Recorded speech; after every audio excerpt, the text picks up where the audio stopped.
ఒక మనిషి చెడ్డవాడని తేలింది. వాడిని ఆ చెడుకు బానిస పడిపోకుండా మార్చడానికి నీ వంతు ప్రయత్నం చేయాలి.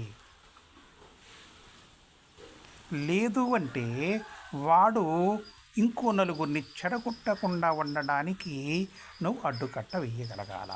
అలా ప్రయత్నం చేయాల.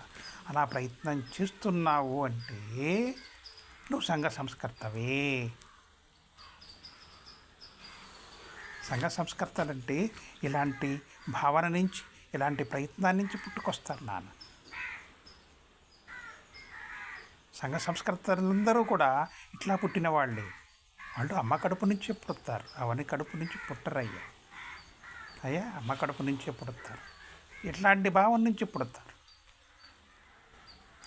చెడ్డతనానికి బానిస అవ్వకుండా ఒక మనిషిని మార్చడానికి ప్రయత్నం, లేదా వాడు పదుకుని చెడగొట్టకుండా ఉండడానికి అడ్డుకట్ట వేసే ప్రయత్నం. ఇలా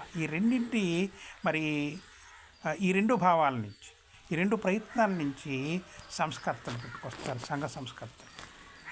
ఈ భావన, ఈ ప్రయత్నాల నుంచి సంఘ సంస్కర్తలు అనేవాళ్ళు పుట్టుకొస్తారు. అమ్మ కడుపు నుంచే వాళ్ళు పుడతారు. అవన్నీ కడుపు నుంచి పుట్టరు.